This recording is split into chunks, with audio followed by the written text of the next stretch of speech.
Good afternoon. I'm here to talk about this Producer's Pride metal brooder. So we wanted to go all in for our chicks and our keats, and this particular model was about $220 from Tractor Supply and was just the model that they had ready to go when I called.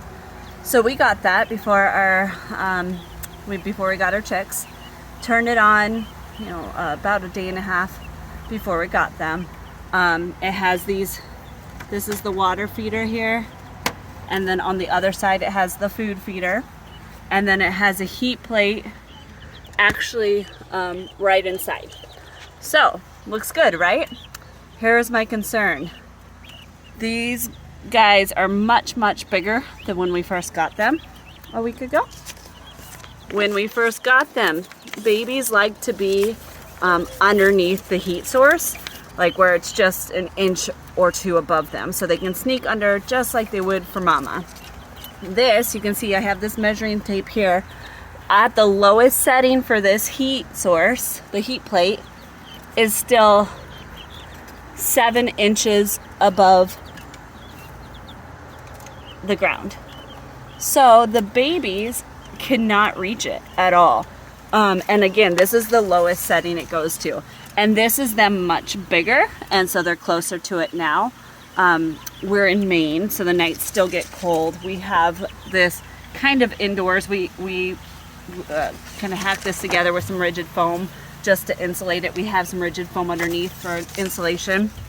But even on the heater setting, the chicks were getting way, way too cold. And so what we did, I called the manufacturer, and they said that we installed it correctly. We made sure we installed it correctly, and that in fact was the lowest setting.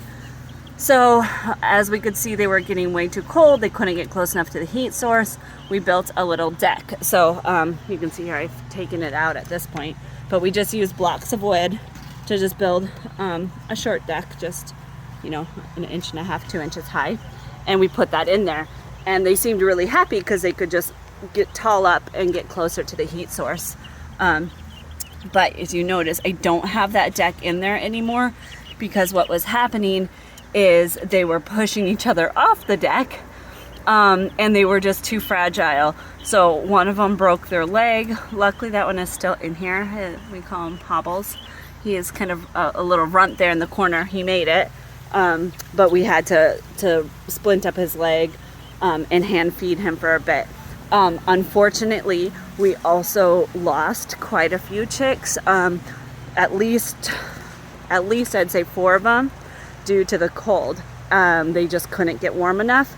And then 3 of them, again, because of the deck, they had pushed each other off and broke their necks.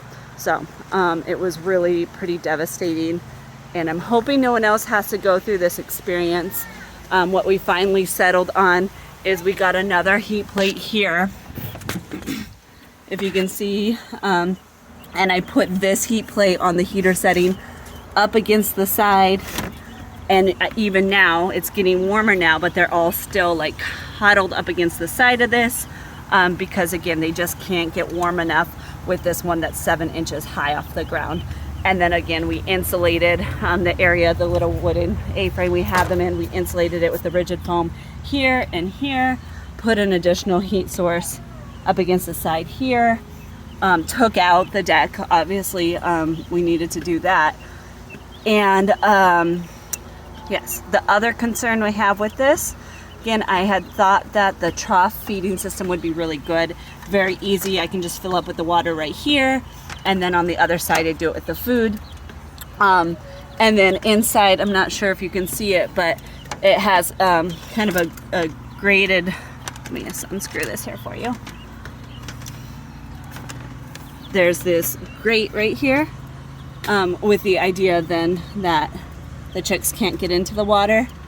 But again, when they were babies last week, twice we had a chick fall in from the other side, fell into this part, this was down, and I woke up and there was a chick in here Unfortunately, didn't drown, but he was flapping around, cold as can be, got into this side and couldn't get back to the other side.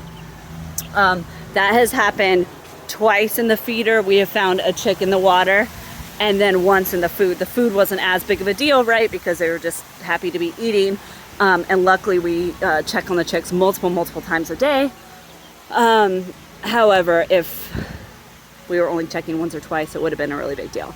So overall, even though our setup now was the $220 with that original brooder, plus the additional heat source, which I think was about $40, we have lost way more chicks than I would like to, and it's design flaws. So I'm really concerned about the design and just want to see those design flaws addressed and make sure that nobody else has to go through kind of that devastation, and no other chicks or keats have to go through that either.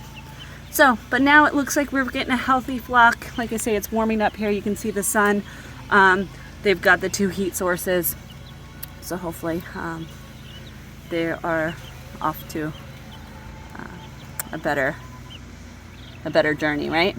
All right, well, that's all. Please let me know if you have any questions. I'm happy, again, to detail these suggestions in any way that makes sense. And I'm really hopeful that Tractor Supply and the producer of this, what is it? Producer's Pride, I'm really hopeful they address these and fix it, and that no other chicks have to have that hardship. All right, thank you.